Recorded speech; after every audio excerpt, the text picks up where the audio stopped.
Là, tu as plusieurs business, c'est une galère à gérer plusieurs business en même temps. Comment tu Ouais. fais? Même moi, des fois, je me pose la question. Hein.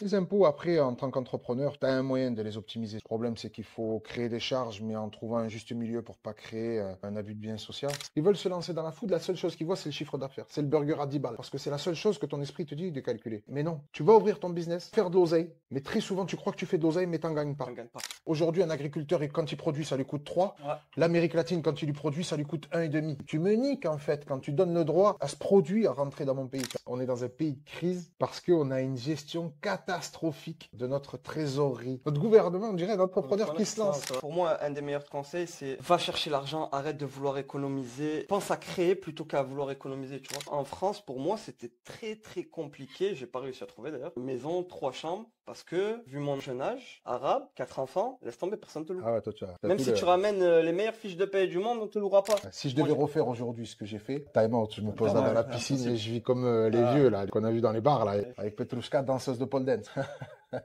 Non, je pourrais pas. Refaire tout ce que j'ai fait, je pourrais pas. Impossible.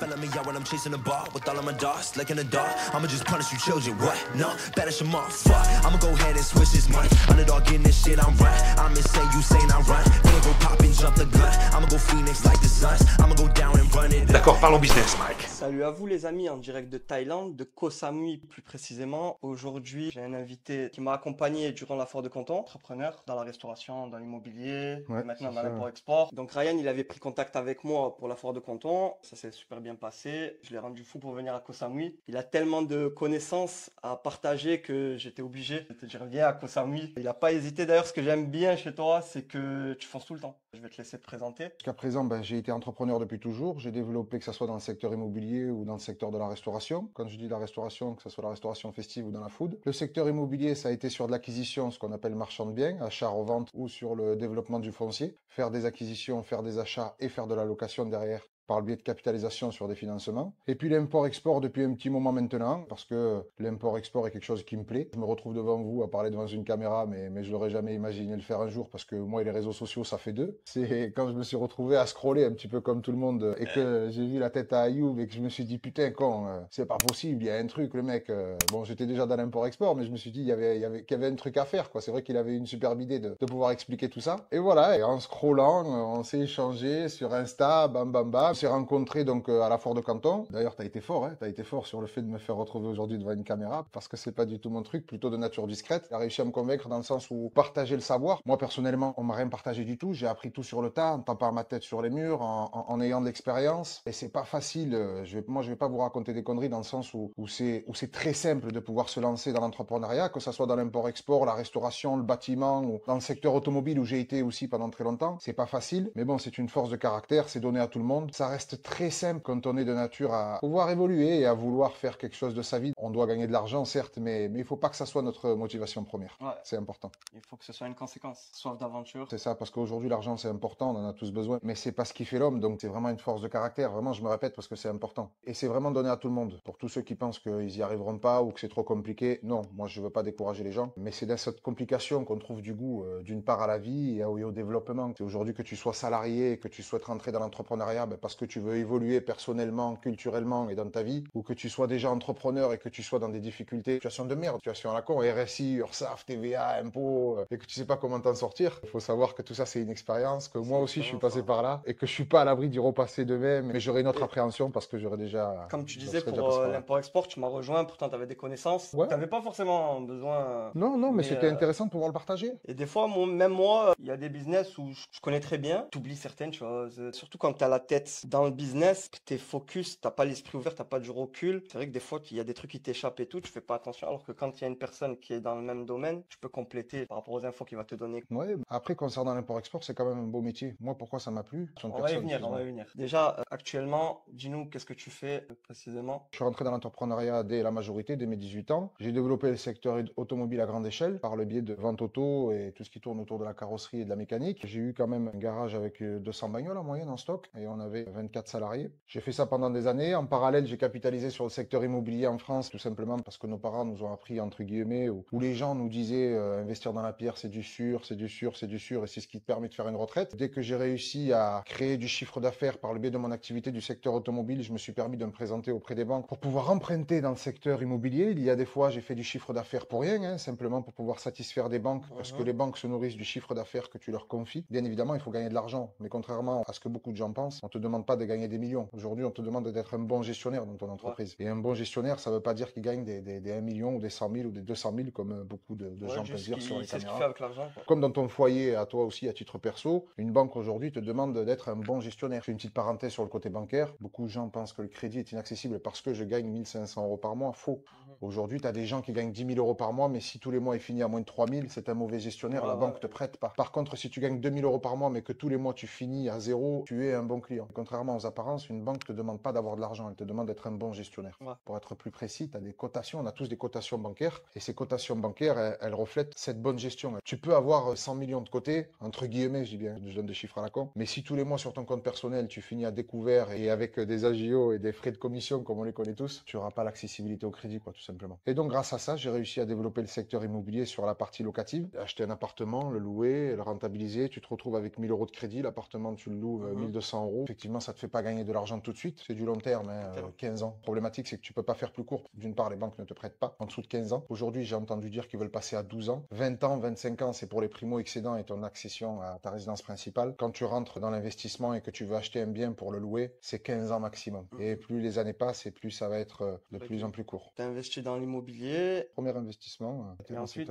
j'ai fait un appartement, 2 appartements, 3 appartements. Et aujourd'hui, on a quand même, de là où on vient, un parc immobilier assez cohérent. Je pourrais pas me permettre de dire les choses aujourd'hui, mais quand même très français avant tout. Donc, déjà, tu as réussi à mettre devant une caméra. Mes chiffres, on s'en fout un petit peu. Je peux expliquer comment faire. Je suis pas né avec la science infuse. J'ai appris tout sur le tas. Je suis un autodidacte à 100%. Pas été à l'école, hein. Vulgairement parlant, c'est la vérité. Partager mon expérience. Si je peux le faire aujourd'hui, c'est avec grand plaisir. Donc là, tu n'as plus le parc auto? Non, plus de parc automobile. Pourquoi? La transition écologique. Puis après, avant tout, il faut quand même faire des choses qui nous plaisent. J'ai fait ça pendant plus de 10 ans. Vulgairement parlant, je bandais plus dans ce que je faisais. Donc après le Covid, j'en ai profité pour arrêter le secteur auto. Pourquoi? Parce que ça devient très compliqué, cette transition écologique. J'explique assez rapide, la transition écologique. Les taxes sur les cartes grises, les malus. Quand je me retrouve à te vendre une voiture, je dis une bêtise, une RS3, et que tu dois te retrouver à payer 60 000 € de malus pendant que je te vends la voiture 50 000 €, c'est complètement absurde. Je viens de donner un chiffre sur un malus de véhicule neuf, mais si le véhicule a 1 an, tu auras 10% de moins, donc 54 000 €, tu vois. Donc j'ai trouvé ça absurde. La fiscalité, on se fait matraquer. Faut savoir que le secteur automobile est le deuxième secteur le plus productif au monde. Le premier reste le bâtiment. Et dans notre pays, on est venu balayer d'un revers de main toute cette économie. Que tu sois indépendant, marchand automobile ou concessionnaire, tu galères énormément. Les chiffres, ils ont brillé. On est passé de 500 à 100 en volumétrie, quoi. Je sais pas ce qu'ils ont voulu faire avec tout ça. Ils te disent que c'est pour l'écologie. Bon, moi, je trouve qu'ils surfent beaucoup sur l'écologie, mais c'est plutôt du marketing qu'ils font. Pourtant, j'ai pas fait l'ENA, j'ai pas été en polytechnique, mais il faut vraiment être con pour faire ce qu'ils ont mis en place. Parce qu'au final, ils rentrent aucune recette. Je pense que je suis pas dans les petits papiers pour connaître les chiffres, mais si tu as un peu de lucidité et que tu fais tourner les choses dans ta tête, que tu moulines, tu te rends compte qu'ils vont rien faire de plus parce que les gens ne consomment pas. Aujourd'hui, même si tu as de l'oseille, tu vas pas payer 90 000 € une carte grise à partir du 1er janvier. Là. Au prétexte que tu achètes par exemple un Range Rover. C'est pas un véhicule luxueux, c'est un bon véhicule, ok. Et par contre, à contrario, ils veulent que tout le monde passe à l'électrique, mais ça a été des pipes. Hein. Ils t'ont mis à l'électrique, ils nous ont tous poussé à consommer de l'électrique. Ils nous ont poussé à consommer de l'hybride et aujourd'hui, l'hybride, ça y est, à partir de l'année prochaine, ils sont malucés. Tout ça, c'est des conneries. À l'époque de nos parents, le diesel, on nous a encouragé, surtout en France, à la grande époque de Renault, Peugeot, Citroën, on nous a poussé à consommer du diesel et pourtant, aujourd'hui, le diesel, il est banni. Ouais, ils vont faire exactement la même chose avec l'hybride et l'électrique.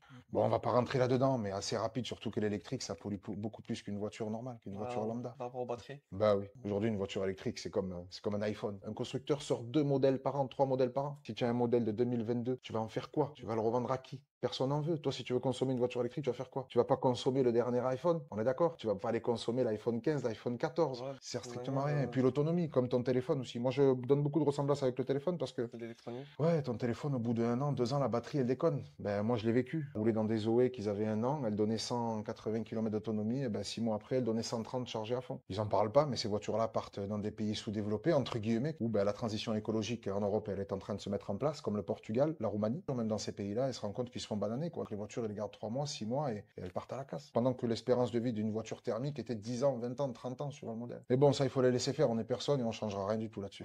L'essentiel, l'essentiel, c'est de le savoir et de s'adapter au système. C'est ça. C'est ce que je dis tout le temps. Et donc, Covid, Covid, arrêt du secteur automobile, et j'ai mis l'accent sur le secteur immobilier où j'étais déjà en parallèle. Donc l'activité de marchand de biens qui est d'acheter et de revendre. Effectivement, ça m'a toujours plu parce que j'ai baigné dedans depuis minot. Mon père était artisan en bâtiment. Acheter, retaper, revendre. Alors beaucoup vont dire que c'est facile parce que ça me fait rigoler. Tu sais, quand je scrolle dans les toilettes, moi je fais que ça dans les toilettes. Ça permet d'être un peu plus à l'aise, de faire passer le temps. Je vois des vidéos de mecs qui te disent oui, il faut acheter, achète, tu vas voir ton banquier, l'apport, je sais pas quoi, je sais pas ouais, quoi. c'est facile. Ouais, que des conneries, c'est très Souscris une compliqué. assurance chez ton banquier, c'est bon, il va te donner un Ouais, crédit. conneries, conneries. Ça se faisait à l'époque, les financements, ce qu'on appelle à 120%. Ouais, ouais. Mais on voit plus ça depuis des années. Pas là pour les défendre non plus, mais les banques françaises étaient les plus ouvertes en termes d'investissement en Europe pour bouger un petit peu, pour connaître le Portugal principalement, pour connaître l'Espagne aussi également. Je peux te dire que quand aujourd'hui tu débarques dans une banque française et que tu réponds à tous les critères et qu'on te finance avec 20 ou 30% d'apport, sois content. Parce que tu as des pays comme le Portugal où on va te réclamer 50% d'apport et même comme ça, ils vont te donner mal à la tête pour financer, Ouais. quoi, tu vois. Ouais, l'immobilier, il a évolué surtout en France. Ceux qui se sont gavés au début, ceux qui faisaient le 120%, ensuite ceux qui ont divisé Ouais. les appartements et les maisons. Ouais. On trouve même plus des affaires comme ça. Prendre une maison, la diviser. Bah là, aujourd'hui, pour ceux Ils qui ont veulent tout divisé. investir dans l'immobilier en France, c'est le moment. Là, c'est le moment pour toi depuis mars Malgré 2023. la hausse des taux. Oui, parce que la hausse des taux, c'est un leurre, ça, c'est des conneries. Depuis Ouais. mai 2023, mars 2023, mai 2023, on a eu la hausse des taux. Mais sur les prix d'achat, le secteur immobilier, il est en train de trinquer de plein fouet, là. Surtout avec ce qui se passe actuellement. Au niveau de... Que ça soit du taux, avant tout, c'était le taux. En 2023, c'est le taux qui a fait que le secteur immobilier a baissé, a chuté. Puis après, c'est les mentalités, la peur. Aujourd'hui, les gens en France ont peur. Puis ils ont raison. Ils savent pas à quelle sauce ils vont être mangés. Les gens sont inquiets. Donc,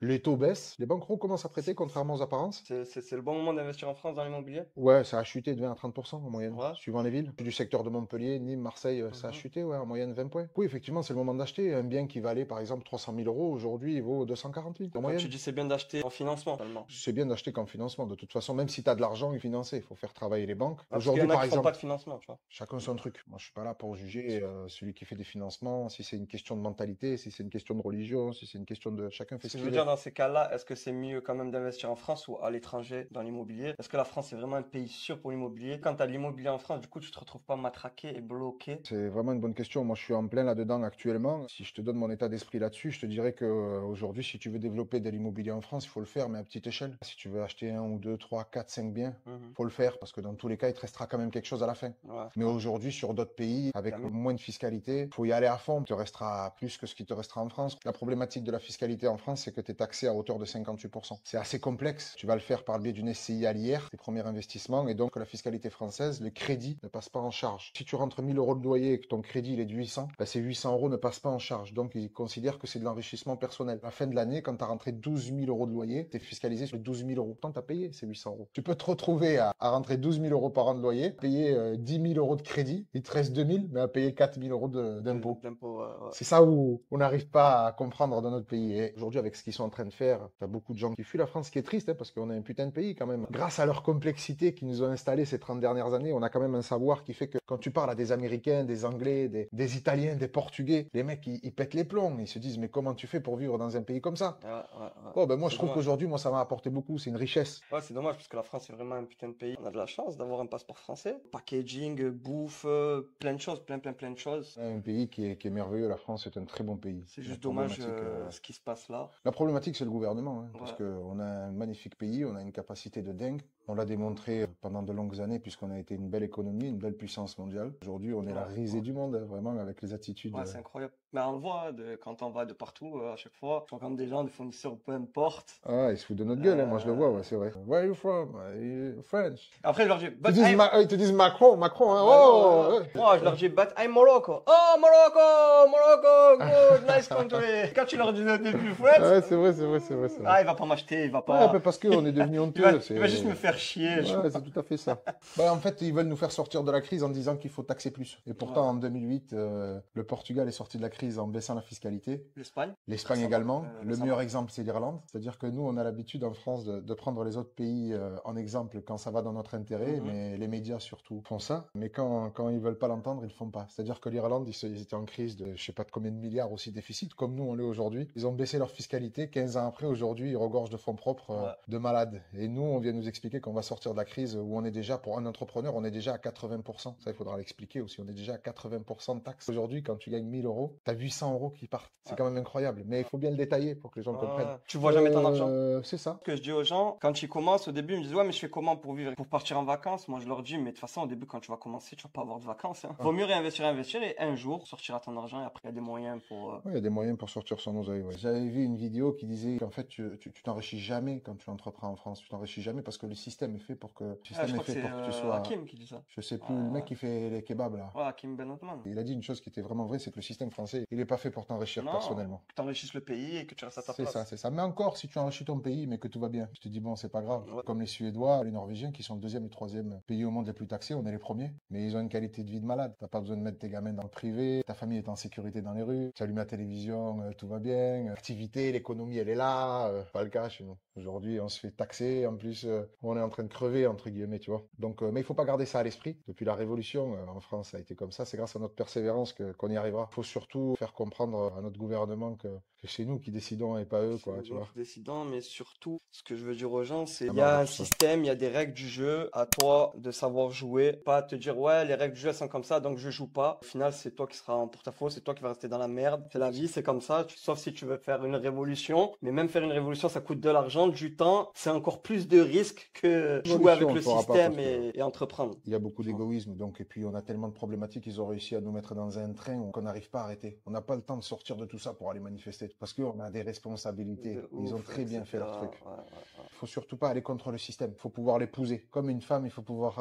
l'épouser, s'adapter et aller dans son sens. Aller à C'est ça. contre-courant, ça marchera pas. Ça marchera pas. Si vraiment le système il te plaît Donc, pas, moi ben, non une fois que plus. tu as fait ton argent, tu pars et voilà. Hein. Si T'as le d'autres système pays, français te plaît pas, va voir ailleurs. Hein. c'est ça. Hein. Faut arrêter d'être chauvin. Aujourd'hui, on est plutôt enfant du monde que patriotique. Pour finir là-dessus, le système français est tellement bien fait que c'est une putain d'expérience et une très bonne école. Bah, de c'est- passer par là, c'est quand même une On- bonne chose. On dit que si tu réussis en France, tu Tu réussis réussiras partout. partout. Écoute. C'est le plus compliqué. J'ai rencontré des Français partout.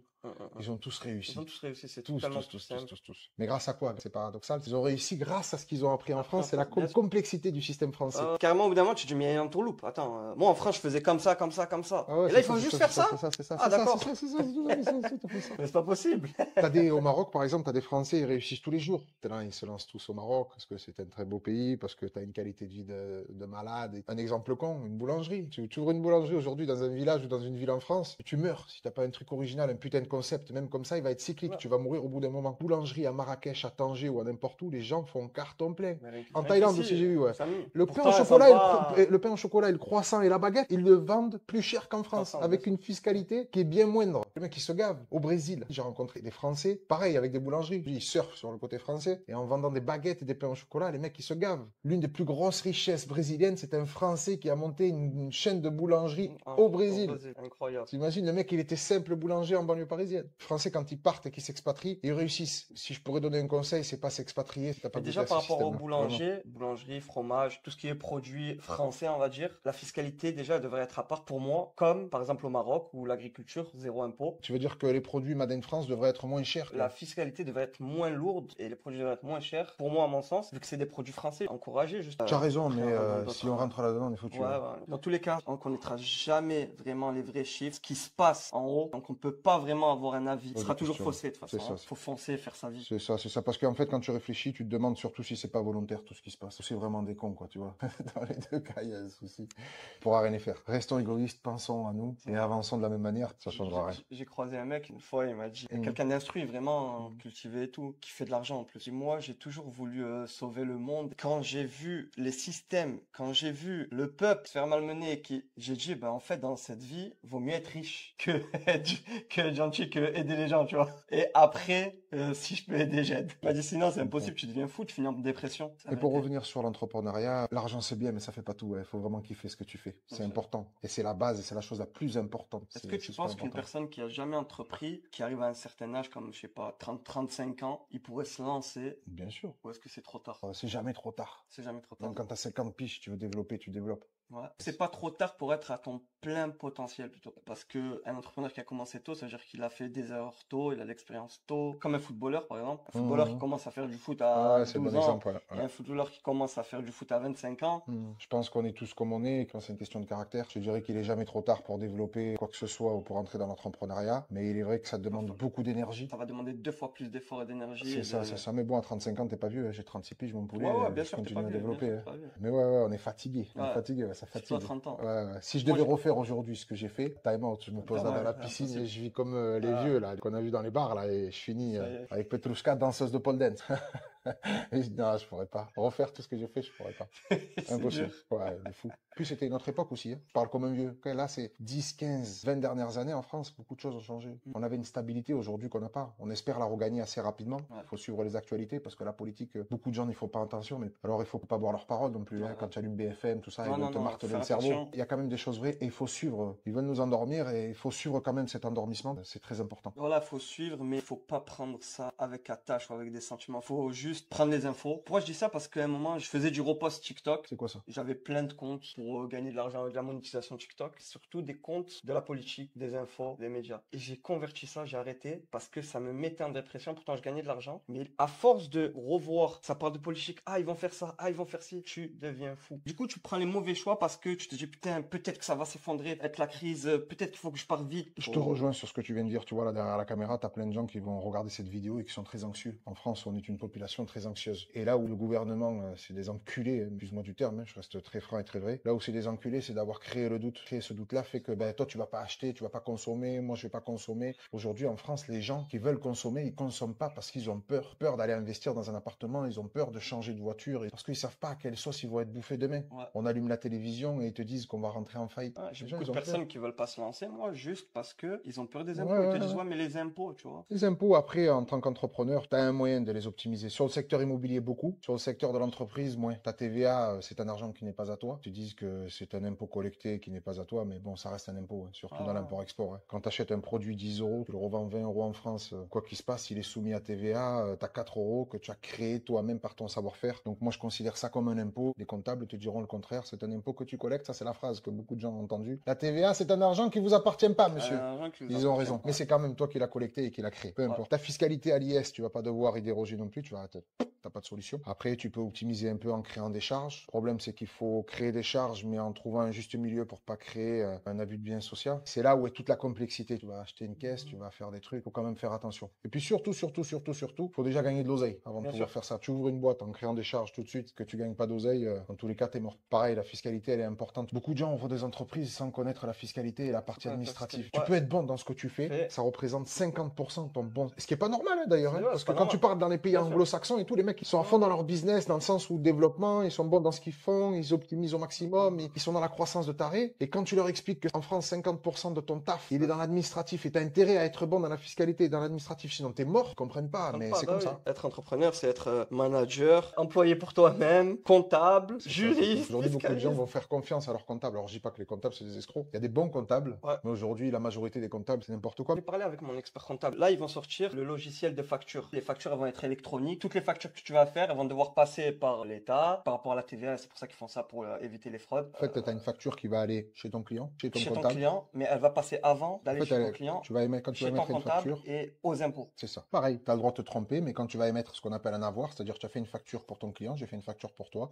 j'ai le droit de me tromper sur ce montant, donc je fais ce qu'on appelle un avoir. Avant, ouais. Quand je vais émettre cet avoir, il va faire exactement le même tracé. Même tracé, quoi. Ça, Et ça mon va. comptable, je lui dis, mais avec ça, vous allez perdre du travail, vous. Il m'a dit, moi, ça m'arrange. Je lui dis, mais comment ça t'arrange? T'as moins de boulot. Il m'a dit, ça, personne devient comptable pour faire ce genre de choses. Pour rester à taper des chiffres sur un ordinateur. Il m'a dit, maintenant, je vais pouvoir être plus focus sur mon vrai métier, mon vrai travail, qui est de conseiller les clients, aider les gens C'est ça. à payer moins d'impôts également. Je dis, ah ouais, vu de cet angle, je suis d'accord avec toi, ça. C'est vrai, ouais, non, je te rejoins sur ce que tu dis là concernant la comptabilité. La plupart des comptables aujourd'hui t'expliquent absolument que dalle. Déjà, ils n'ont pas le temps. Et en plus de ça, la plupart des comptables, ils sont pas sur le terrain. C'est ça. Mais parce que Attention. eux-mêmes, ils sont déjà noyés, ils font des prix attractifs pour pouvoir choper un maximum de clients, ce qui est normal aussi, hein, parce que c'est des commerciaux aussi, un petit peu Ouais, comme ouais, nous. ouais. Ils n'ont pas le temps de expliqué. Arrivé à la fin de l'année, il te donne ton bilan, il te dit, oh, t'as 20 000 euros de TVA à payer, t'as 100 000 euros de TVA, suivant ton échelle, t'as X impôts à payer, tout ça va pas, t'as pas gagné d'argent, t'es en faillite, il faut fermer. Toi, tu comprends pas ce qui se passe. Ah ouais. Le pire, c'est ce qu'on appelle les TNS. Tu sais, première année, j'ouvre ma boîte, je fais mon développement, ça crache. On croit que ça crache. Pourquoi? Parce que comme tu connais rien à la fiscalité, tu regardes que l'argent qui rentre sur le compte. Je répète, chacun à son échelle. Dans la food, à coût de 500 euros par jour. Automobile, c'est pire. Tu es à 1% de renta. 2% de renta, t'es le meilleur de France. Net, je te parle. Mais t'as un chiffre d'affaires incroyable. Une voiture, tu l'achètes 10 000, tu l'as vendue 12 000. C'est pas 12 000 euros qui rentrent sur ton compte que tu as gagné. Hein. La première année, les gens, ils vont développer leur business. Comme ils connaissent rien en fiscalité, qu'ils savent pas comment ça marche, ils vont voir leur banquier. Il veut investir. Le mec, il veut acheter son appart. Il veut acheter des apparts pour développer, une maison pour louer, tout et tout. Qu'est-ce qu'il fait? Le mec, il est pas salarié. Le banquier lui demande une feuille d'impôt sur le revenu avec minimum 50 000. Allez, 4 000 euros de salaire, c'est un beau salaire. Tu mets 50 000 euros sur son impôt sur le revenu, on est en 2024, bam, ça lui a rien coûté. Le banquier lui finance. Sauf que l'année prochaine, en 2025, il va payer le RSI, dites l'URSSAF maintenant, mais quand tu dis RSI, les gens le comprennent mieux parce qu'on a tous été matraqués par ça et surtout très impactés psychologiquement par le RSI. Le mec, il va devoir payer les charges du salaire qu'il a mis l'année dernière, l'année d'après. Donc, c'est-à-dire que si ton activité ne fonctionne pas de la même manière, ou même si ton activité fonctionnait, mais que tu n'avais pas calculé cette rentabilité-là, troisième année, tu es obligé de plier boutique. Ouais. Les mecs, ils n'arrivent pas à remonter le bateau. Pourquoi? Parce que personne n'aurait expliqué que tu payes ces charges-là l'année prochaine et que l'année d'après, tu te retrouves avec 25 000 euros en moyenne, c'est ça, c'est 50%. D'URSSAF à payer sur ces 50 000 euros que tu as déclarés en 2024. Tu comprends pas ce qui se passe. Et ça, c'est que l'URSSAF. Là, on parle pas d'imposition. Hein. Non, je te parle pas d'impôt sur le revenu. Après, depuis, ils ont mis en place la flat tax et tout et tout. Il y a des solutions pour payer moins, mais tu payes quand même. Hein. La flat tax, ils veulent l'augmenter, là, sur la dernière loi des finances, pour le moment. C'est très flou. 30%. Pour les dividendes, de toute façon. 99% des activités qu'on peut faire, c'est con d'être TNS. Hein. Il faut être rémunéré en dividendes. Mais ils l'ont bien compris, d'ailleurs. C'est pour ça qu'ils veulent augmenter. De 7%, je crois, si je dis pas de conneries. Ils veulent la passer de 30 à 37. Quand je prends 100 000 euros de revenus en dividendes, ils vont me coûter 30 000 euros. Sécurité sociale, URSSAF et impôt sur le revenu, compris. Après avoir payé ton impôt sur la société. Voilà, tout à fait, oui. Je te parle à la fin. C'est-à-dire, tu as payé ta TVA, tu as payé tes charges, tu as payé ton impôt sur la société. Arrivé à la fin, ce qui reste, tu veux les retirer. Tu les prends en flat tax, tu vas payer 30 000 euros. Et tu dois plus rien à personne. C'est-à-dire, sur 100 000, rester 70 000 à toi net d'impôt. Si tu prends ces 100 000 en TNS, tu vas prendre ces 100 000 cette année. L'année prochaine, tu vas te retrouver avec 50 000 euros d'URSSAF, donc dite anciennement le RSI, et de l'impôt sur le revenu, suivant ta situation personnelle, enfant, pas enfant, mais on va dire une moyenne de 30%. Ces 100 bars, ils t'auront coûté 70% de ces 100 bars l'année d'après en TNS. Vaut mieux payer 30. Et ça se voit avant. Est-ce que tu veux te sortir un salaire, tu te mets en URL? Est-ce que tu veux te sortir des dividendes, tu te mets en SASU? Tu peux tout le temps faire du dividende. Ouais, même en URL, mais je veux dire, pour te sortir un salaire, c'est plus intéressant d'utiliser l'URL, vu que c'est 45%. Je vois pas l'intérêt d'avoir un salaire aujourd'hui en tant qu'entrepreneur. Vraiment. Faire un crédit, par exemple, il y en a, ils veulent... Bah, c'est pareil, ta fiche d'impôt sur le revenu, tu vois. Le problème, c'est quoi? C'est qu'aujourd'hui, tu as une URL. Ouais, mais la banque préfère plus des fiches de paye que... Non, c'est pareil. Ah ouais? Aujourd'hui, tu ouvres une URL, tu vas te mettre un salaire à 3 000 euros. Moi, je déconseille, pour moi, ça existe même pas. Tu vas mettre un salaire à 3 000 euros, tu vas t'étoffer tout de suite. Si t'es pas sur un business qui crache tout de suite, t'es mort. Au troisième appel de cotisation, c'est exactement ce que j'ai fait, que je tire dans les vidéos et que j'essaie de faire comprendre aux gens. Parce que comme je t'ai dit, les gens, à chaque fois, ils me disent, ouais, mais je fais comment pour vivre, pour voyager, etc. Moi, je vais me sortir un salaire. Moi, déjà, avant de voyager et vivre, il faut déjà gagner de l'oseille. Il faut gagner de l'oseille, déjà. D'abord, gagner de l'oseille. Et t'auras même pas le temps déjà de voyager. Et d'ici là, avant que tu te sortes un salaire, tu vas te faire bouffer par les cotisations. Fais de l'argent. Ensuite, tu te sortiras un salaire ou des revenus plutôt. C'est parce que sous prétexte que tu deviens entrepreneur et les gens pensent que tu peux investir tout de suite. Non, non. Non, déjà, concentre-toi sur ton affaire. Fais en sorte que ton affaire fonctionne. Parce que faire plusieurs affaires en même temps, c'est très compliqué de développer. Ça, c'est très dur. Il faut déjà que tu sois très expérimenté. Ouais. Et je suis bien placé pour le savoir. Ah, moi aussi, je suis devenu encore aujourd'hui, des fois, je suis pas à l'abri de me planter, mon poulet. Dans le milieu de la restauration, si tu me poses la question, aujourd'hui, j'ai développé dans la food, j'ai développé dans la restauration classique, plus jamais, quoi. Parce que pour moi, c'est des affaires qui fonctionnent, mais il faut avoir que ça à faire. Ouais. Aujourd'hui, je conseillerais aux gens qui veulent faire de la restauration de ne faire que ça. Ouvrir ta boutique, fermer ta boutique. Que tu aies 3, 4, 5 salariés ou 0 salariés, sois présent sur place. Ouais. Si tu es présent sur place, pour moi, c'est une prison. Tu as des gens qui kiffent ça, qui sont passionnés par la restauration. Et je leur dis, allez-y, les gars, foncez. Voilà, maintenant, si tu as une activité, prends déjà du temps, et que tu vas ouvrir un resto en croyant que c'est facile, laisse tomber, je te fais gagner du temps, reste à ta place. Ouais. Quand tu écoutes ce que je viens de te dire et que tu crois que ça arrive qu'aux autres, vas-y, tu vas le comprendre tout seul. Pour en revenir très rapide, parce que c'est super important ce que tu disais, les gens ouvrent des boîtes, se mettent des salaires tout de suite en croyant que, mais la banque, qui est le maître de la situation au final, c'est pas parce parce que tu es salarié qu'ils vont pas analyser. Quand tu es salarié de ta propre entreprise, salarié gérant, Je te demande aussi ils vont t'analyser ton quand bilan. même. Et comme tu es sur ta première année et que tu n'as pas de bilan, ils vont pas te financer. Ton putain de bulletin de salaire que tu crois qu'il va te servir à quelque chose, il te servira à rien. Parce Juste que, à louer un appartement peut-être. oui, parce que, et encore, si tu tombes sur un propriétaire qui a un minimum d'intelligence, Ouais. moi, tu vas me demander de louer un appartement, tu es gérant de ton entreprise, je vais te demander tes bulletins de salaire, ton avis d'impôt et les bilans de ta société. Ouais. La banque, ils vont voir si c'est pas des pipes, tu vois, c'est pas des Ouais. conneries ce que tu racontes, ce qui est normal et L'assurance. logique. Je prends 3 000 euros de salaire, mais ils veulent voir si ta boîte a la capacité de payer tes 3 000 euros de salaire Mais et ça, les charges c'est qui ouf s'ensuivent. quand même. Tu C'est viens pas en qu'en Thaïlande, France, tu c'est en veux Europe. louer une villa, Ah on s'en ouais, fout. oui, oui, On te oui, demande oui, rien oui. du tout. Mais parce que c'est moins Pose la protégé. caution, pose l'argent. Ouais, après, t'es moins protégé. Tu payes pas, tu sors. Tu payes Mais pas, c'est mieux tu comme ça dégages. aussi. Peu importe le pays. C'est la police qui vient te foutre dehors. Même au Maroc, Dubaï. En France, pour moi, c'était très très compliqué. J'ai pas réussi à trouver d'ailleurs. Une maison, 3 chambres. Parce que, vu mon jeune âge, arabe, 4 enfants, laisse tomber, personne te loue. Ah ouais, toi, tu as Personne te loue. t'as Même tout si le- tu ramènes les meilleures fiches de paie du monde, on te louera pas. tu as tout le pédigré. Alors que dans d'autres pays, ils en ont rien à foutre que t'aies 4 enfants. De l'argent, pas d'argent, s'en fout. Est-ce que tu payes? Si tu payes pas, tu sors. C'est ça. Là, ce mois-ci, tu me donnes mon mois de caution, tu me donnes mon mois de loyer, on verra le mois prochain. Mois prochain, t'as pas d'argent, ta caution, elle saute et tu pars. Mais pourquoi c'est comme ça? Mets-toi à la place d'un propriétaire. Mm. La problématique, c'est qu'on croit que les propriétaires, c'est des gavés. Je répète, Non, ouais. tu loues un truc que tu loues 1000 euros. Tu as 800 euros de crédit. Si demain, tu me payes pas mon loyer, tu me mets dedans. Dans la merde. Ouais. Aujourd'hui, tu as beaucoup de retraités qui attendaient qu'après ça. Ouais. Propriétaire, c'est pas un mec qui a 100 logements, 200 logements, 300 logements. Ça, c'est Ouais, une partie un mec qui veut infime se des faire une petite propriétaires. rente. Le retraité, il a acheté un appart, 2 apparts, 3 apparts dans sa vie. Le mec, il a des loyers 800. Il a payé tous ses crédits. Arrivé à la fin, il faut qu'il vive, qu'il mange. Ouais, Quand ça toi, va tu faire. vas louer l'appartement au retraité, que tu ne payes pas son loyer, tu le mets dedans, le propriétaire, tu vois, le retraité. Et Ça, c'est pour les appartements, mais ce qui m'a choqué le plus, moi, c'est surtout pour les commerces. Quand tu veux louer C'est plus simple, hein. C'est la même chose. Quand tu veux louer un local commercial, en général, c'est une agence ou un propriétaire qui loue. L'agence ou le propriétaire, ça dépend des propriétaires, moi je suis déjà tombé sur des propriétaires cool, va te demander les mêmes choses que pour louer un appartement, donc fiche de paye, avis d'imposition, garant, C'est donc normal. on va te demander tout ça. C'est normal, mais si demain je veux ouvrir un snack ou un salon de coiffure, si je veux travailler dedans, comment je peux faire en étant salarié et en travaillant dans mon futur projet? Vu que je dois te fournir des fiches de paye, des bulletins de salaire, comment je fais par la suite? Ça veut dire que si je te fournis des bulletins de salaire, ça veut dire que je travaille déjà pour quelqu'un. Si j'ai un salaire, tu vas me dire oui, mais du coup j'ai un salaire, ça veut dire que je travaille déjà. Comment je fais pour ouvrir mon commerce alors? Ça c'est le serpent qui se mord la queue. Pour moi, j'ai jamais compris, ça me rendait fou. T'as Donc deux il y a d'autres alternatives pour ça, je vais en Tu as parler. 2 types de bail en France. Tu as le bail particulier, dit habitation, qui est super protégé et très complexe. C'est-à-dire que tu te mets à la place d'un propriétaire, demain tu payes pas ton loyer, c'est pour ça qu'on te casse les couilles à te demander énormément de garanties, parce que beaucoup de gens ne payent pas leur loyer, Ouais. ils abusent du système, pas parce qu'ils n'ont pas les moyens, hein. Ça arrive à tout le monde, une couture, je peux pas payer mon loyer, mais les gens ils appellent, je peux pas payer mon loyer, Ouais, ça arrive. divise-moi, c'est ça un arrive à tout problème, le monde, ça. à moi, à toi, à tout le monde ça peut arriver ça. Ça, les propriétaires, ils comprennent. Mais aujourd'hui, tu as des gens qui abusent du système, qui ont les moyens de payer un loyer, mais qui rentrent dans le logement, qui sont tellement protégés par la loi, qui vont gratter 1 an, 2 ans, 3 ans, et puis il leur arrivera rien. Parce qu'à la fin, tu as mis 2 ans à les virer, tu as payé des frais d'avocat, tu as payé des frais d'huissier, tu as réussi à les sortir. Mais dans tous les cas, l'addition, il ne te la paiera pas, le mec. C'est pour ça que ce qui se passe aujourd'hui sur le bail d'habitation, c'est qu'on te demande énormément de choses, et c'est normal parce qu'en même temps, c'est tellement surprotégé que pour te virer, c'est très complexe. Donc il faut qu'on soit sûr que le loyer sera payé. Ouais, sauf que tu n'es jamais sûr au final. Tu n'es jamais Parce que sûr. le mec a un CDI, même ça fait 3 ans, peut-être qu'au bout de 2 mois, il est viré ou qu'il démissionne et qu'il arrête. Et puis même, je vais te dire encore mieux, ça c'est moi, hein, je parle de mon expérience. Moi, j'ai eu des impayés de loyer avec des gens, des cadres qui gagnaient leur vie, et j'ai pas d'impayés avec des mères isolées qui en touchent la pleurent, CAF. Hein. ouais. Tout ça, c'est une question de mentalité, c'est une question d'éducation, c'est Il y a une des question personnes de... qui ont d'autres stratégies où ils vont investir que dans des logements qui peuvent passer sociaux pour toucher la CAF. Au moins, ils savent que le loyer, tout le temps, il rentre. J'ai un exemple. C'est une propriétaire retraitée qui veut plus prendre la tête, qui veut juste avoir ses rentes tous les mois, qui fait sa vie. Donc, ce qu'elle a fait, elle avait un immeuble, elle louait ses appartements 600, 700 et elle a décidé de le passer en logement social. Au moins, elle est tranquille, c'est que la CAF qui paye. Donc, elle a moins de loyer, mais elle avait moins d'impôts à payer du coup parce que c'était un logement social.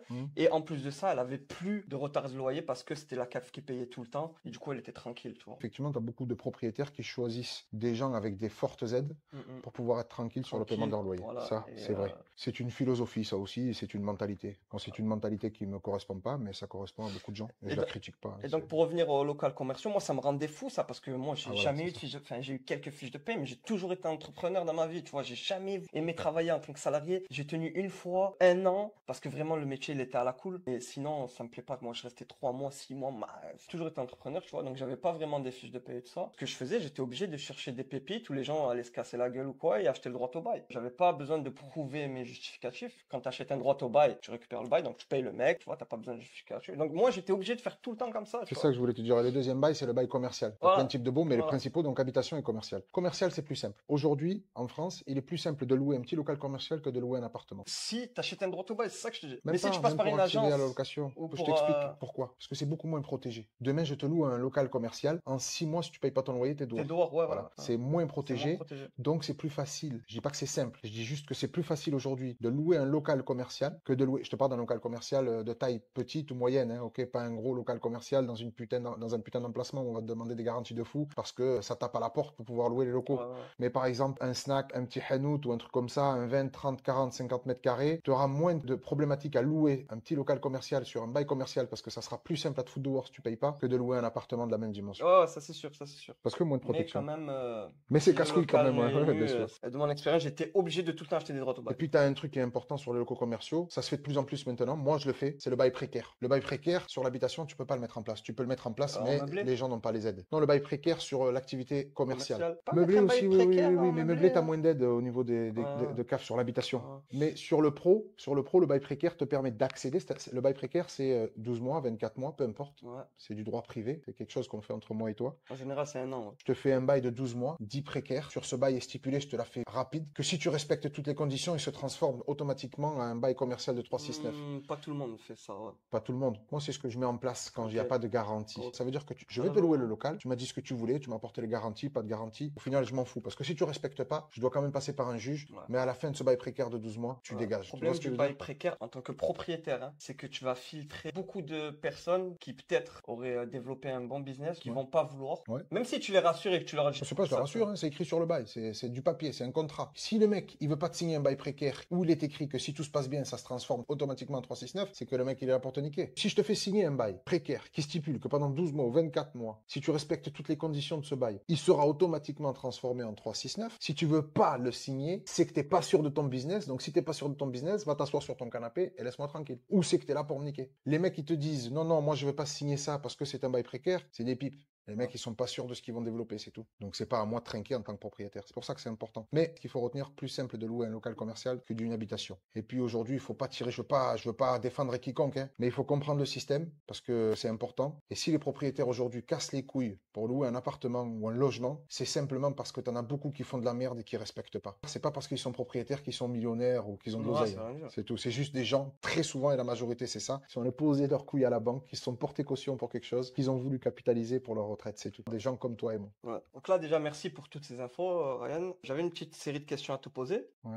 Déjà, première question, basique. Quel conseil tu donnerais à quelqu'un qui veut se lancer dans l'entrepreneuriat? Une Dans personne qui l'entrepreneuriat. connaît rien, qui démarre de zéro et qui veut se lancer là, qui sait vraiment pas quoi faire. En quelques mots, je lui conseillerais de bien se renseigner en amont, non pas que sur ce qu'il veut lancer, mais sur la partie administrative et fiscale. C'est comme ça, on va pas y revenir. En France, c'est comme ça. Il faut vraiment être administrativement carré. Je répète, ça fait 50% de ton entreprise. Et aussi, le doute fait peur. Quand tu connais pas, parce qu'il y a beaucoup de personnes qui veulent pas se lancer par rapport aux impôts, Ouais. ils ont peur parce qu'ils savent pas ce qu'ils vont payer justement. Quand tu sais, bah, du coup, ça fait moins peur. Quand tu veux ouvrir un snack, la majorité des gens, qu'est-ce qu'ils font? Ils veulent se lancer dans la food, la seule chose qu'ils voient, c'est le chiffre d'affaires. C'est le burger à 10 balles, manière de parler, hein. C'est le menu à 15 euros. Tu dis, je vais faire avec 10 clients, je vais faire 150, 200, 300 000 euros jour, 2000 euros jour, peu importe. C'est la seule chose que les gens vont se rendre compte. Mais c'est normal, parce que c'est la seule chose que ton esprit te dit de calculer. Mais non, en fait, il faut voir le chiffre d'affaires, faire un vrai prévisionnel de ce que tu vas encaisser, mais en même temps, il faut prendre en considération la fiscalité que tu vas devoir payer pour pas te planter au bout de la deuxième année.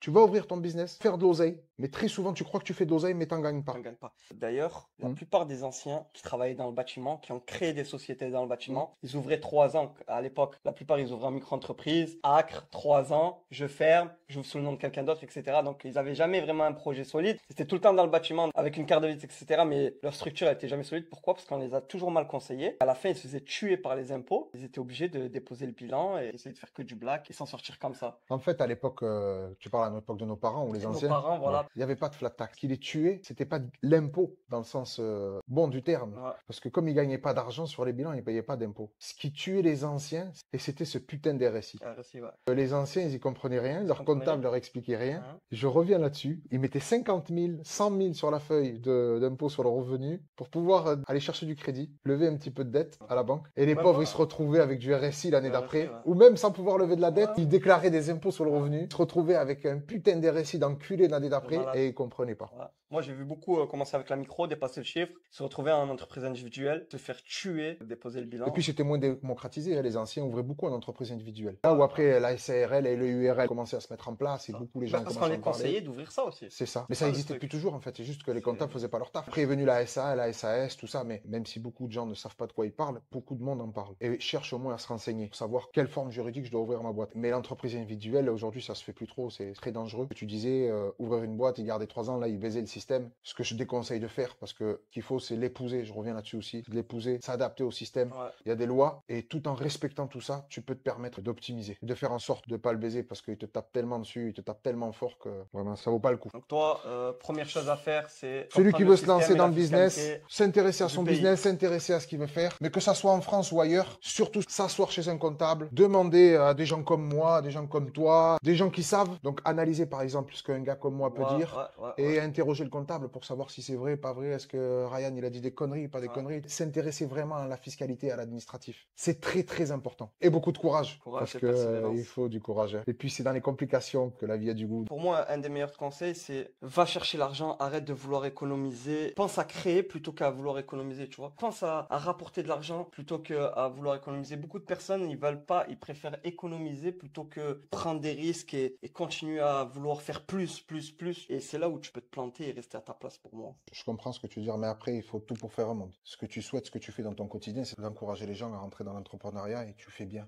Mais après, tu as des gens, c'est pas qu'ils se réveillent pas en fait. C'est une question de caractère. Tu as des gens, ils veulent pas développer simplement parce qu'ils sont bien là où ils sont. Ouais. Tu as des gens qui veulent pas se lancer dans les affaires parce que de gagner leur salaire tous les mois, d'économiser tous les mois, de cotiser pour leur retraite, qui à mon avis ne la toucheront pas, mais ça c'est mon dada. Je suis obligé de la planter celle-là. Ça leur suffit, tu vois. Ouais, ouais, ouais. C'est S'il est vrai. heureux comme ça, pas de problème. S'il est heureux, pas s'il fait C'est ça, semblant c'est d'être ça. heureux. L'essentiel, c'est d'être en paix avec soi-même et d'être heureux. Voilà, T'as dit la exactement. vérité. C'est- Moi, c'est je le serais but de pas la vie, heureux moi dans non ce plus. moule-là. Moi non plus. Nous, on serait pas heureux. Et Mais je vais t'as te des dire gens qui même le plus, seraient. hein. Moi, si demain tu me dis par exemple, viens travailler avec moi, je te paye 3005, fiche de paye, voiture de fonction, etc. Ou Ouais, alors, ouais, bien sûr, tu le entreprends, ferais je vais pas. te dire non. Ouais, bien Ou sûr. alors Que l'oseille, peut-être ça que fait si pas je tout. suis à terre, je vais te dire oui, je vais rester un peu. Si j'évolue vite et que je fais vite du shit, mon salaire il grimpe vite, ok, mais sinon, si c'est pour stagner, laisse tomber, je vais te dire non. T'as des tempéraments qui sont pas faits pour être entrepreneur. Ce tempérament-là, c'est où tu l'as, où tu le déclenches. Pour le déclencher, si tu l'as pas, faut te pousser. Et après, tu vois sur le long terme, si ça prend pas, c'est pas grave. Mais pour revenir à ce que tu disais, encourager les gens à économiser et à investir, t'as raison. Mais on n'est pas tous faits pareil. Ouais, mais le Parce qu'ils ont- système te pousse en plus à faire ça, donc Et puis, il en faut des gens comme ça. il en faut.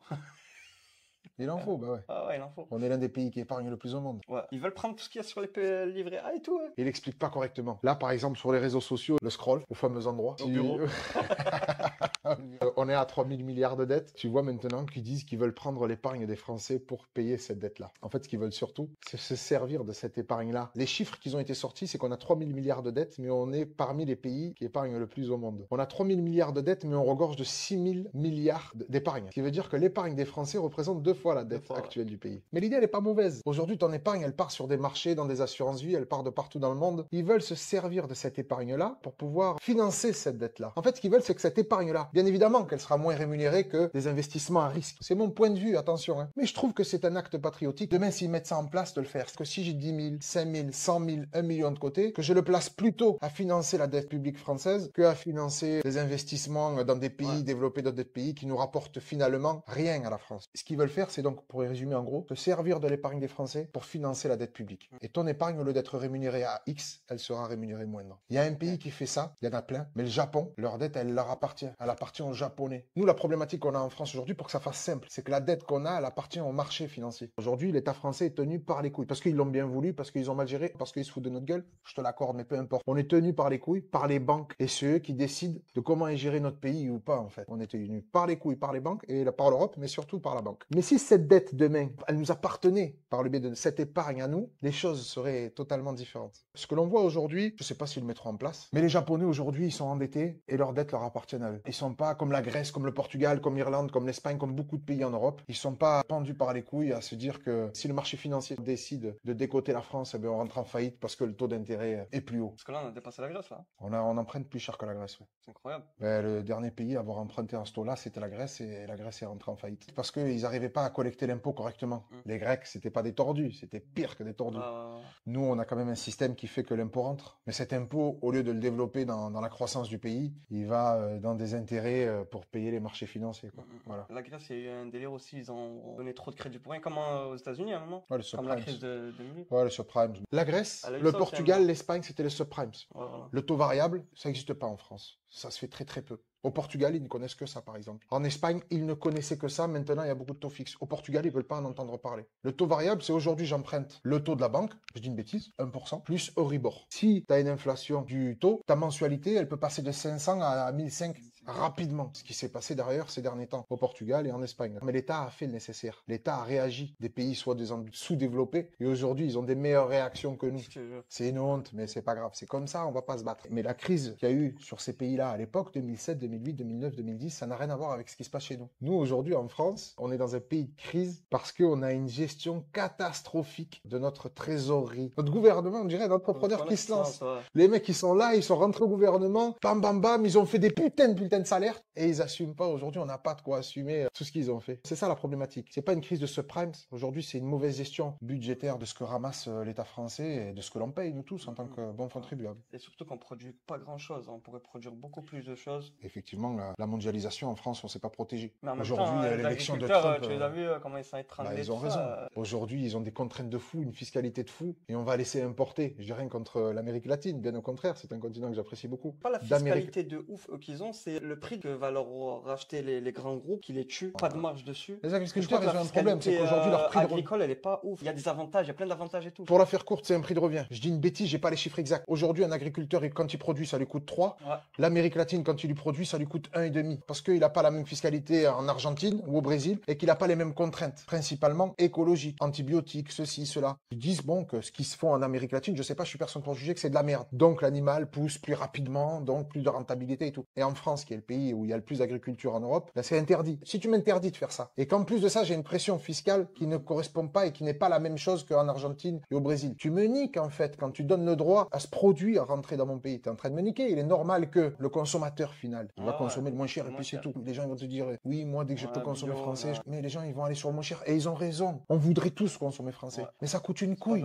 Mais c'est pas à cause du producteur, c'est à cause de la fiscalité et des charges que le mec, il a dû appliquer sur son produit, plus la marge qu'il a besoin pour vivre. Moi, ce que j'ai entendu, par exemple, l'agriculteur qui fait du lait, le lait, normalement, il devrait le vendre beaucoup plus cher dans les supermarchés, mais il peut pas parce que c'est la grande distribution qui fixe les prix. Ouais, t'es content, on te l'achète, t'es pas content, ben démerde-toi avec ton truc. Et eux, ils se retrouvent dans la merde. Mais pourquoi la grande distribution, elle fait ça? Le lait est moins cher en Roumanie. Tant que tu donneras le droit à la grande distribution d'aller chercher et d'importer du lait polonais, pendant que tu as des agriculteurs en France qui vendent leur lait à perte, ils feront toujours ça. À leur place, tu ferais pareil. Ouais. C'est une question de règle, en fait. Du coup, la prochaine question, tu as répondu brièvement. Tu nous as dit que tu avais des restaurants. Est-ce que tu conseillerais à quelqu'un d'ouvrir un restaurant aujourd'hui, en France? En France ou ailleurs, je conseillerais au mec qui veut faire de la restauration de se lancer par passion, mais surtout se lancer dans la restauration en n'ayant que cette activité-là à faire. C'est un métier très énergivore. Quand tu veux faire de la restauration, t'as pas le temps pour autre chose. Ouais. Si tu es entrepreneur sur diverses choses, ne va pas te lancer dans la restauration. Quel type de restauration tu conseillerais? Faut se différencier, hein. Ouais. Faut se différencier. Pour moi, si tu veux te lancer dans la restauration, tu as deux solutions. Soit tu te lances dans le fast-food, snack, et pour moi, ça... Mais il y en a tellement, putain. Ouais, ben je vais y venir. Si tu te lances dans le fast-food, tu te prends une petite baraque, un petit commerce, et t'envoies que de l'emporter, parce que maintenant, les gens, quand ils mangent dehors, c'est pour manger rapide, prendre à emporter, manger rapide, ou alors ouvrir un restaurant où les gens vont passer la soirée. Dans ces cas-là, les gens vont venir manger sur place, ils vont passer la soirée. Donc ça, c'est une restauration dite festive. Voilà. C'est ça, en ce moment, c'est ça. Voilà. Pourquoi? Parce que maintenant, les gens, quand ils sortent, ils peuvent plus se permettre d'aller au restaurant, ensuite d'aller au cinéma ou d'aller ailleurs. Soit ils mangent chez eux, et ils vont au cinéma où ils sortent se balader. Depuis Netflix, je crois que les gens, ils vont même plus au cinéma. Ils vont même plus au cinéma. Voilà. Donc ils prennent à emporter dans les fast-food et devant Netflix, tu vois. On y revient. Ou alors ils sortent et là, ils vont manger au restaurant, bien sain, etc. Ou alors maintenant, tu as le restaurant gastronomique. Le restaurant gastronomique, ça paye pas. Ça paye pas trop, mais c'est plus pour avoir un statut, recevoir des gens. Mais ça, c'est pas de l'entrepreneuriat, c'est le mec qui veut frimer. Trop des opportunités, on va dire. Demain, je t'invite dans mon restaurant. Il y a de la frime, hein. Ah non, bien sûr. T'as deux types de restauration aujourd'hui qui fonctionnent, la food depuis toujours, et t'as la restauration donc dite festive, c'est-à-dire que le restaurant ambiancé, le mec avec le derbouka, la musique, voilà, DJ. cracheur de feu, etc. Généralement, ce que tu manges, c'est une ambiance tapas. Ça, oui, ça fonctionne. Pareil, il y a déjà du monde sur le coup. Sans cesse, il faut être dans l'innovation. C'est pour ça que la restauration, c'est vraiment un putain de métier d'enculé, moi je dis. Ouais. Mais il faut être passionné et faire que ça. Et t'as la food où effectivement c'est exactement la même chose. Il y en a partout. Et si tu te différencies pas, pourquoi je fais que le mec il va venir consommer plus vite chez toi que chez moi, tu vois? Faut pareil créer l'innovation, prendre du emporter bien évidemment avec Uber Eats ou faire de la livraison, faire de la qualité, mais faire des choses qui me donnent envie de venir consommer chez toi. Et pour cela, il faut surtout, je pense, un bon conseil, c'est se mettre à la place du client. Et pour répondre à ta question, la restauration, je le conseille, mais être focus là-dessus et être celui qui ouvre la boutique le matin et qui la ferme le soir. Parce que ça demande une masse salariale de malade. Mais du coup, si tu Et es de la dans formation, ton commerce, tu peux rien faire d'autre dans la restauration. tu peux pas développer du coup si tu restes derrière le comptoir. Mais reste sur place, supervise, regarde. T'as des mecs qui arrivent à monter des franchises aujourd'hui dans la restauration. Je suis la vérité, hein, je vais pas raconter de bêtises, je sais pas comment ils font. Faut pas croire. Ils viennent, ils embauchent, ils font un truc, ils embauchent un manager, et ils vont ailleurs, ils développent un autre, ils embauchent un manager. Qui marchent pas, hein. Et... C'est juste qu'ils Mais ont tu as plein beaucoup de gens, c'est des branleurs qui va te prendre 3 000 € par mois, qui va pointer les 35 heures, et arriver à 23 heures, le client il rentre, il ouvre la porte. Ah non, c'est bon, on a fermé. Ça marche pas, ça. Regarde la Thaïlande, regarde le Maroc, ça ferme à 23, tu arrives à 23h05, les mecs ils te assis-toi, manger, tu vois. Nous, on a une mentalité qui fait que non, la restauration, de mon point de vue, faut être sur place. C'est une prison pour moi. Et t'as des gens qui sont passionnés, donc si t'es passionné, lance-toi dans la restauration. Mais fais que ça. Hein. Pour Hakim Ben Othman, le meilleur conseil, c'est l'emplacement. Qu'est-ce que t'en penses, toi? L'emplacement, c'est important parce que ça te fait un flux naturel de clients qui débarquent. Bien évidemment que si tu as le choix entre un emplacement de merde et un bon emplacement, il faut prendre le bon emplacement. Ça y fait énormément. Maintenant, si tu n'as pas le bon emplacement, tu as intérêt à avoir un putain de concept. Ou de la bonne On prend un exemple con. Tu descends là en bas, tu as des restos sur tout le bord de mer, mais on préfère aller manger sur celui de là-bas. Face à la mer, les tables, c'est bon et tout et tout. Et pourtant, c'est un boui-boui. Faut le connaître. Heureusement que tu me l'as présenté, ce resto, parce que sinon...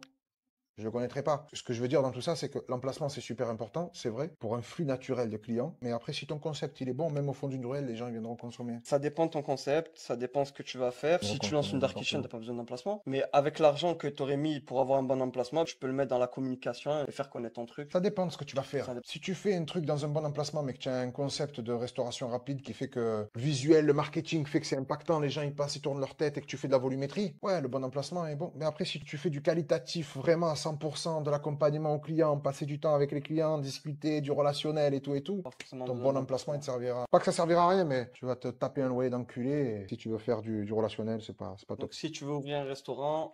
il a raison, Hakim Ben Othman, il a raison que l'emplacement est important, mais je pense qu'il faudrait juste rajouter, ça dépend de la typologie de ce que tu veux faire. Ouais. C'est quoi qu'il avait fait, lui? Lui, c'était les kebabs. Des chaînes, il avait monté une chaîne de kebabs, le mec, hein, c'est ça? Quand tu manques une chaîne, c'est vrai que l'emplacement, c'est super important. Ouais. Surtout, en fait, il a dit l'emplacement. Quand il est parti ouvrir un kebab à Miami. À cette époque-là, il n'y avait pas encore bien les réseaux sociaux, TikTok, il n'y avait pas... La communication qu'on a maintenant, elle n'était pas au grand jour à cette époque-là. Maintenant, un petit but, tu peux le faire connaître grâce aux réseaux sociaux. À l'époque, il n'y avait que Facebook, donc c'est sûr que ça jouait beaucoup. Je suis bien placé pour te dire, parce que moi, les réseaux sociaux, ça fait 2. Aujourd'hui, la communication sur les réseaux sociaux, ça fait beaucoup, donc ça peut te faire ramener tes clients, tout simplement. En tout cas, Hakim Ben Othman, grand entrepreneur, il m'a inspiré, moi. Regarde ces vidéos, jeune comme ça, je sais pas si tu l'as vu la vidéo. Et je regarde, et ce qu'il dit, c'est pertinent très souvent, donc... Voilà, mais après, je sais pas trop ce qu'il a fait, lui. Là, tu as plusieurs business, c'est une galère à gérer plusieurs business en même temps. Comment tu fais? Même moi, des fois, je me pose la question. Hein.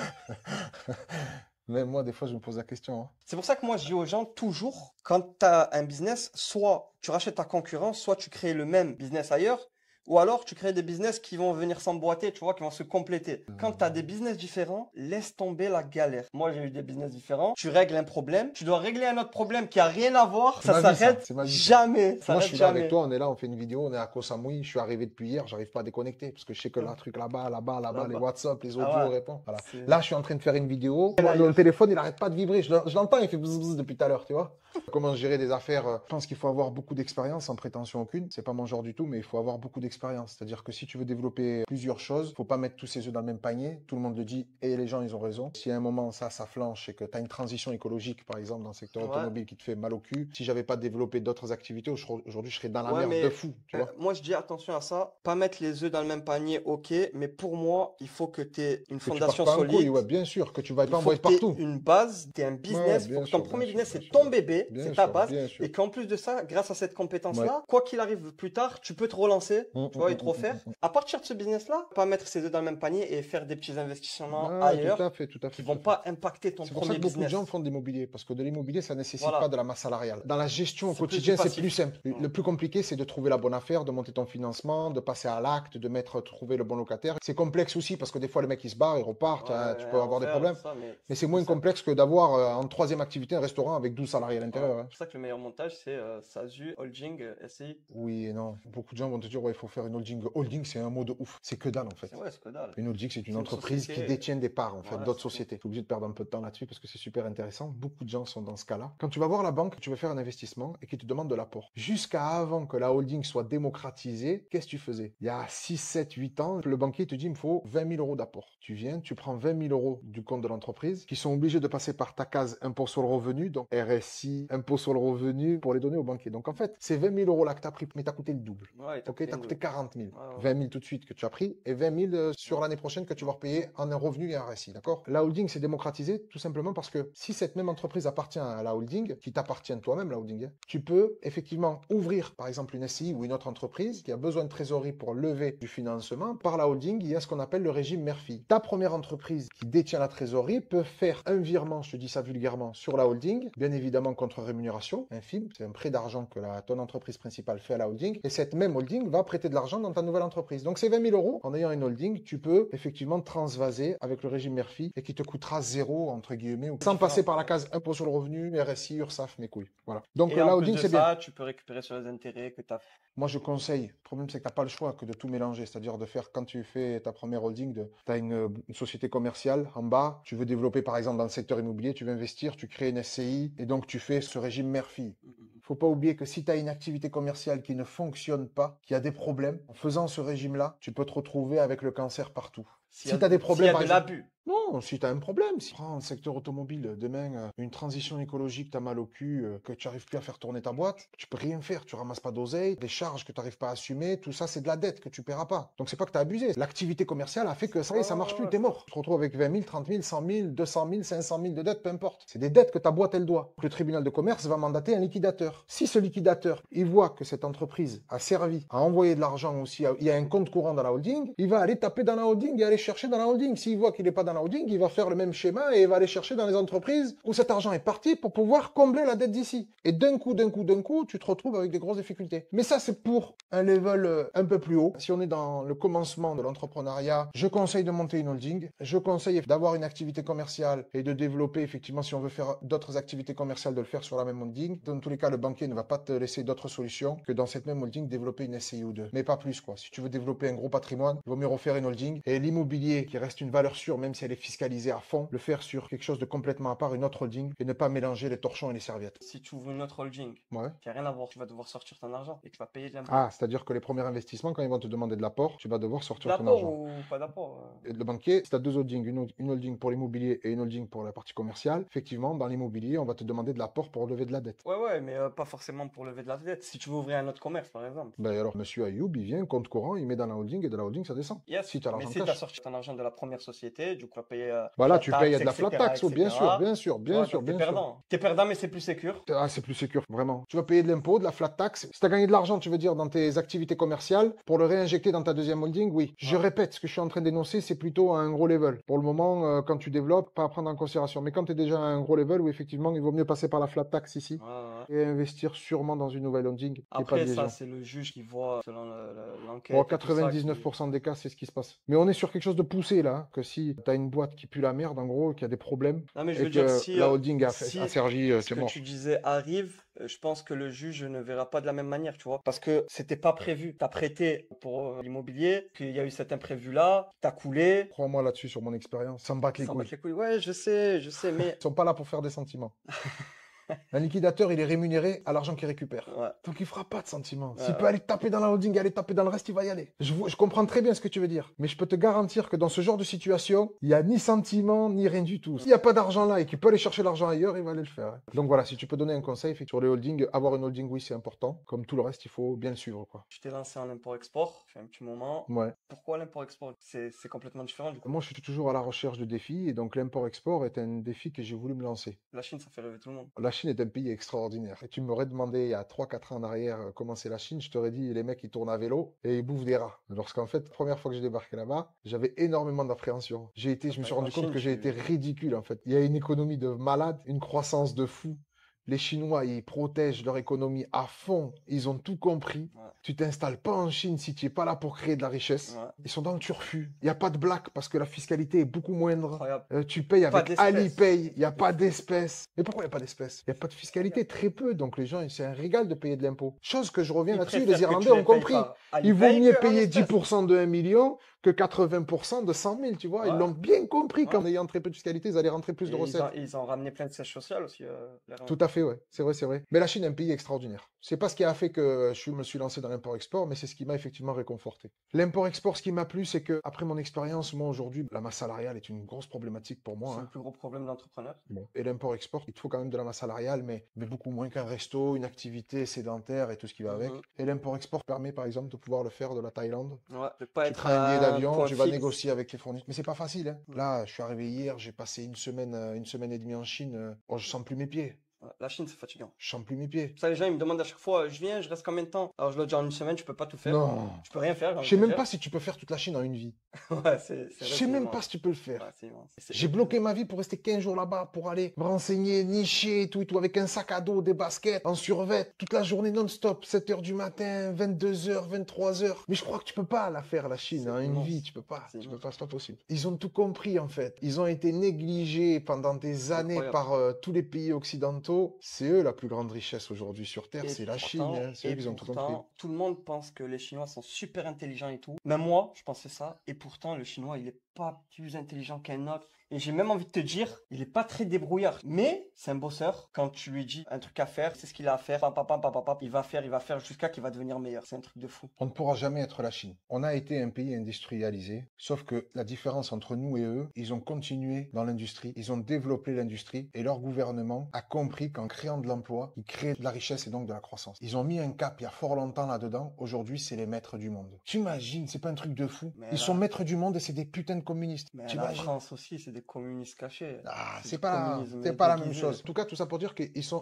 devenus maîtres du monde en développant une chose qui est très simple, c'est l'emploi. Et Mhm. favoriser l'industrie qui crée de l'emploi pour les Chinois. Ils sont 1,5 milliard, les mecs. Il fallait créer de l'emploi. Pendant que nous, nos arrière-grands-parents, à l'époque de Mitterrand, on avait une industrie de malade, l'argent coulait à flot. D'ailleurs, c'est là où ils ont mis en place des acquis sociaux qui aujourd'hui Ouais. sont bien en train de nous démonter. Mais on veut pas se réactualiser, nous. Nous, on est une vieille France et on veut pas s'adapter. Dès qu'on veut toucher un truc, c'est des grèves, c'est l'euphorie, c'est le bordel, la France est bloquée. Bon, c'est comme ça. Nous, on a été un fleuron de l'industrie pendant des années, sauf que à défaut de le développer, on a, avec la mondialisation, fait en sorte d'aller produire moins cher en Chine, par exemple, ou dans les pays asiatiques. On gagnait de l'argent, certes, sur le produit final à l'instant T en France. Sur le long terme, on dépeçait la France et on savait qu'on allait se retrouver dans une problématique comme maintenant, mais qu'on n'a toujours pas compris d'ailleurs. Hein. Le Covid a été une belle leçon pour beaucoup de pays, sauf chez nous. Hein. Les masques, il nous fallait des masques, on s'est retrouvé sans masques. Il y en a qui se sont gavés avec les masques. Macron, pendant cette ouais, période. ils sont tous venus de Chine. les Les masques. avions, ils étaient Mais t'as des gens, ils sont pleins. devenus Les millionnaires. avions, Sans donner de nom, j'ai des gens que je connais très bien, ils sont devenus millionnaires avec les masques. Ouais, Ils ont incroyable. fait un coup, 2 coups pendant le Covid, Ouais. les masques, ils sont millionnaires. Macron, pendant le Covid, il s'est déplacé, ils ont ouvert une usine en Bretagne, parce qu'on favorise le Made in France, on réindustrialise notre pays, on ceci, on cela. Le Covid a terminé, les frontières elles sont ouvertes, la boîte elle a fermé. On n'a pas continué à l'aider, le mec. Tout ça, c'était des conneries. Aujourd'hui, il te parle de la guerre en Ukraine, on fabrique des obus, on n'a pas de poudre, ce qu'on appelle de la poudre à canon, on la fabrique même pas. Ils ont décidé maintenant de mettre en place une entreprise qui fabrique de la poudre à canon. Parce que tu imagines, c'est honteux. L'industrie automobile, on était un fleuron avec Peugeot, Renault, Citroën. Première vague d'immigration, deuxième vague d'immigration, ils ont travaillé énormément dans l'industrie automobile. Et on les a laissés petit à petit aller fabriquer ailleurs. Le plus fou dans tout ça, c'est qu'on les a laissés fabriquer ailleurs pour venir vendre le produit sur le sol français aux mêmes gars qu'ils avaient mis au chômage la veille. Incroyable. Donc les Chinois, pour en revenir sur la Chine, ils ont su favoriser leur industrie, favoriser leur taf, et ils ont su favoriser l'emploi. Donc ça m'a beaucoup plu. C'est ouf quand même. Tous les pays où on dit qu'il y a des dictateurs, c'est les pays qui se portent le mieux. Franchement, en Chine, je me sens plus en sécurité. Je Bien laisserais plus vite mes enfants se balader dans la rue en Chine Mais que bien se sûr. balader chez moi. Mais bien sûr. T'imagines? personne va parler avec Pas eux. d'incivilité, rien du tout, mais parce que c'est dans leur culture, Et tu même vois. s'il y a un problème, il y a les caméras, tout de suite, on va retrouver. Ouais, tout de suite, tout de suite, tout de y a suite. pas de J'ai jamais problème. vu un pays avec autant de caméras. Ils ont tout Ah, compris. Ils ont une meilleure. Moi, je veux pas aller vivre en Chine parce que c'est pas ma culture. là, c'est dur. Moi, j'ai essayé, c'est dur. Ah, la bouffe, c'est pas mon C'est truc. la bouffe le plus Heureusement dur. qu'il y a les Turcs et les Yéménites, hein, Ouais, parce que ouais, sinon tu manges c'est pas le pendant plus 15 dur. jours, tu perds 10 kilos. Ouais, J'ai développé l'import-export parce que ça me permet d'avoir une activité que je peux faire de partout. c'est ça. Je peux être au C'est la Portugal, je peux être transition. en France, je peux être au Maroc, je peux être en Thaïlande, je peux être n'importe où. Je prends vite un billet, je vais rencontrer des nouveaux fournisseurs, je commande là comme j'ai fait 2 containers, ils arrivent dans 1 mois et demi, 2 mois. Et avec ce produit-là de mon pays qui est la France, je vais toucher toute l'Europe. Après, c'est sûr que j'aurais pu développer ça ailleurs que la France, mais je suis français et c'est mon pays avant tout. Après, c'est pas parce qu'ils font de la merde Ouais. que voilà quoi, tu vois. Ça, c'est C'est mon peut-être une opinion. période, ça C'est- peut changer. Donc l'import-export, Ça, c'est ça, c'est c'est un ça. des business qui permet d'avoir de la La liberté, liberté c'est ça. géographique et financière, Et pour comme pouvoir me l'e-commerce, consacrer à comme... d'autres choses aussi, tu vois, comme le secteur immobilier, comme la restauration, qui me prend beaucoup de temps. Et puis, c'est super passionnant. Ouais, grave. C'est Tu super rencontres tout le temps passionnant. de nouvelles personnes, tu vois Puis de nouveaux produits. Bah, j'ai vu en Chine la semaine dernière des produits qui arriveront sur le marché européen dans 1 an, quoi. T'es en avant-première. C'est en avant-première et les prix sont incroyables. Les prix sont incroyables, mais les gens ne le font pas en profiter, hein. Mm. Moi, j'ai décidé de faire en profiter la population, mais je peux te dire une chose, hein, les mecs qui ont fait de l'import-export, les anciens, là, d'Aubervilliers, tout ça, là-bas, qui se reconnaîtront.